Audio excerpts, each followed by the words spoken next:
Welcome back.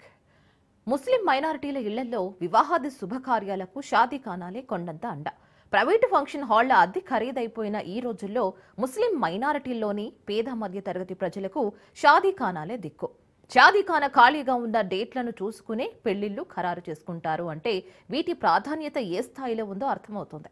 విజయవాడలోని షాదీఖానాకు 6 ఏళ్లు కావస్తున్నా పాలకవర్గం నియమించకపోవడంతో నిర్వహణ ఇష్టారాజ్యంగా మారిందన్న ఆరోపణలు వెల్లువెత్తుతున్నాయి.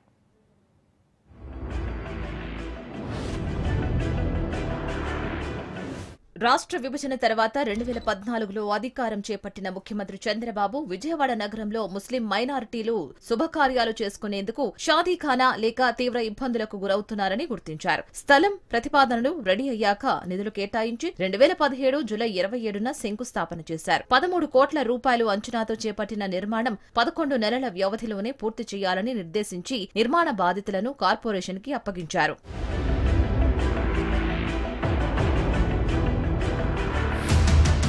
షాదీఖానా భవనంలో మొదటి అంతస్తులో దుకాణాలు, 2, 3 అంతస్తుల్లో ఏసీ ఫంక్షన్ హాళ్లు, 4 అంతస్తులో 5 గదులతో మినీ ఏసీ ఫంక్షన్ హాల్ నిర్మించారు. 2019 ఎన్నికలకు ముందు నిర్మాణం పూర్తి చేయగా ప్రారంభించే సమయానికి ఎన్నికల కోడ్ రావడంతో ప్రారంభోత్సవం వాయిదా పడింది. అధికారంలోకి వచ్చిన అప్పటి ముఖ్యమంత్రి జగన్మోహన్ రెడ్డి షాదీఖానాను ప్రారంభించినా పాలక వర్గాన్ని నియమించలేదు. కరోనా పేరుతో కొంతకాలం, ఆ తర్వాత మొత్తం 5 ఏళ్లు కాలయాపన చేశారే తప్ప పాలక వర్గాన్ని నియమించలేదు. కొందరు ముస్లిం నేతలు, పెద్దలు అప్పటి మాజీ మంత్రి వెల్లంపల్లి శ్రీనివాస్ ను కలవగా వెంటనే పాలకవర్గం ఏర్పాటు చేస్తామని హామీ ఇచ్చినా నెరవేర్చలేదు.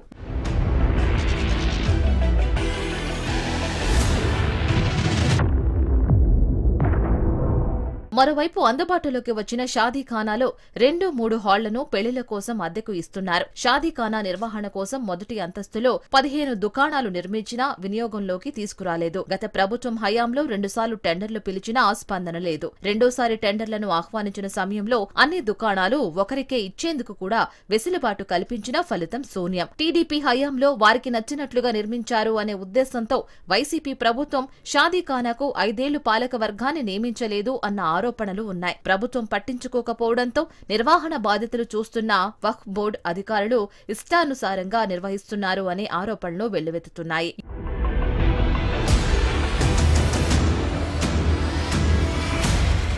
ఎన్డీఏ కూటమి ప్రభుత్వం ఇప్పటికైనా స్పందించి షాదీఖానా పాలక వర్గాన్ని నియమించి దుకాణాల నిర్వహణ కూడా వినియోగంలోకి తీసుకురావాలని కోరుతున్నారు. షాదీఖానా ఆర్థికంగా కుదుటపడే అవకాశం కల్పించి శుభకార్యాలకు ఏ లోటు రాకుండా చూడాలంటున్నారు.